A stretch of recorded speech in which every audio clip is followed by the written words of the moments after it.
vehicle. We're going to do probable cause. You have the right to remain silent. Anything you say can or will be used against you. On March 28, 2025, law enforcement officer was dispatched to a burglary motor vehicle that occurred in Old Navy parking lot in Harris County, Texas. A law enforcement officer spoke to two witnesses who viewed the incident. The first witness stated that the suspect's motor vehicle pulled up the complaining witness's motor vehicle, and the suspect wearing a camouflage hoodie got out and pulled on a door handle of the complaining witness's motor vehicle, attempting to open it.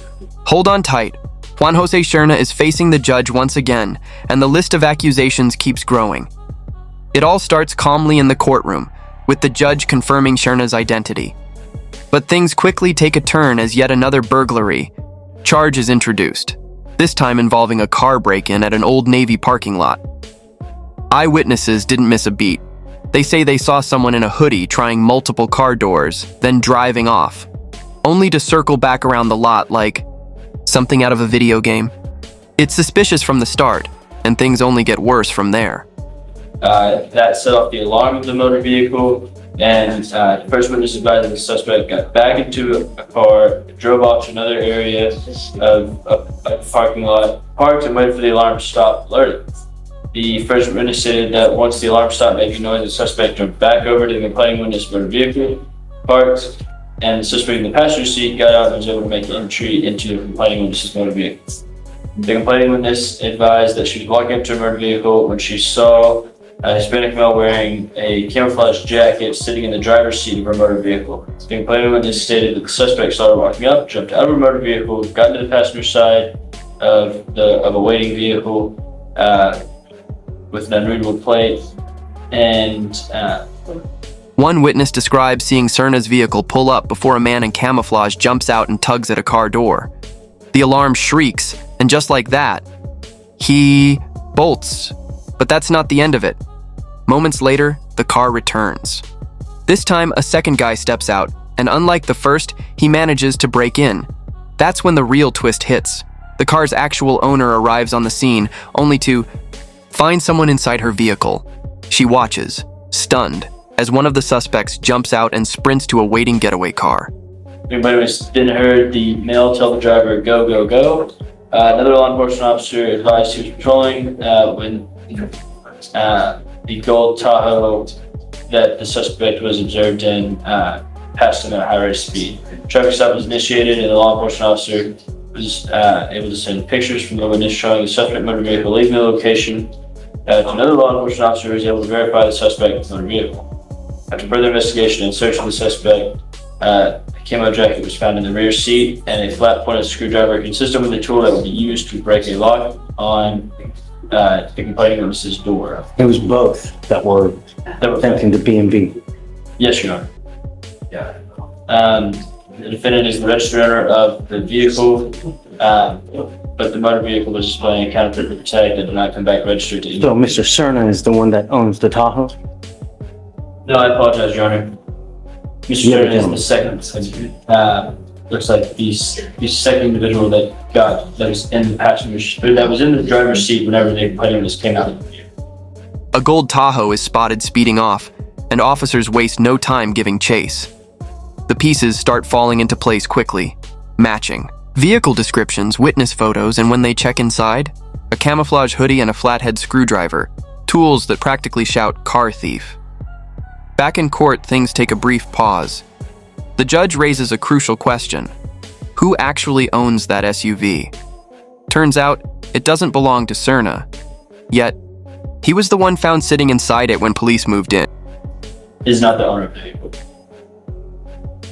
So if I may, the complainant or the witness stated that she saw a Hispanic male with a camouflage hoodie.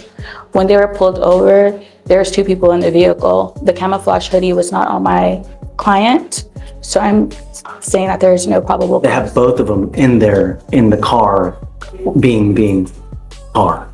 The both of them in the car.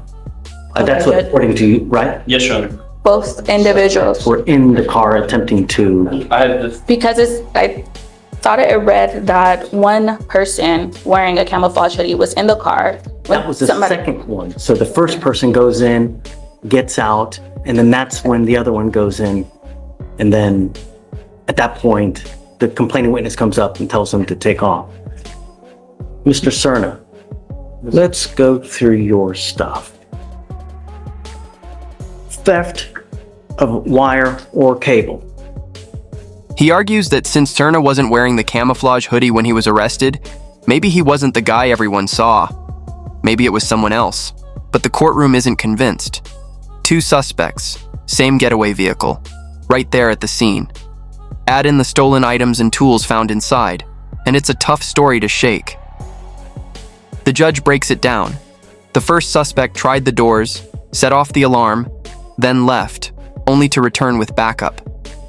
The second suspect, possibly Cerna, is the one who slipped in and got caught in the act.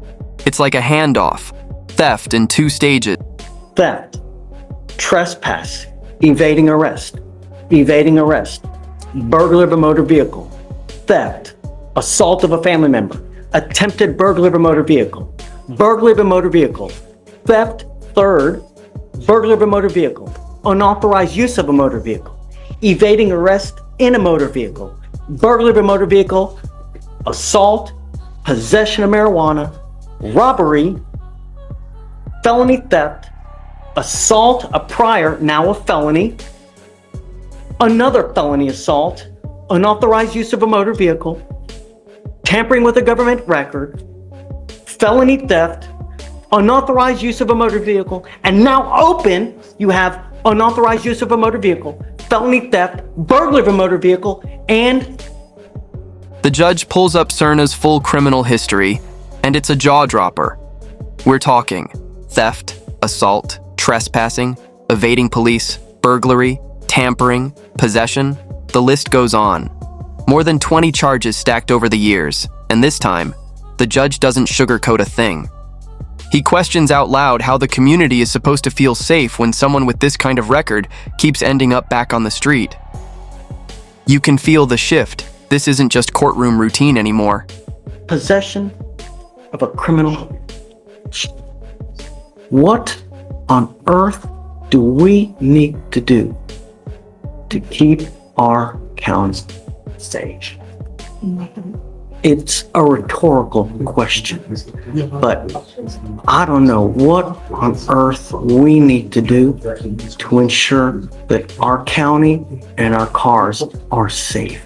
You live in Houston, dude. You don't live in Montana or Wyoming. People like their guns and they like their cars. And when you muck with the wrong person, they're going to shoot your ass dead. It happens time after time. Judge, he's due in felony court tomorrow for his felonies. His bond is currently set at $10,000 for this misdemeanor. Can we reset till Friday to see what happens in felony? Montana, this is Houston. People here don't hesitate to defend what's theirs. The message is crystal clear. It's not just a warning for Cerna, it's a wake-up call for anyone thinking of trying the same thing.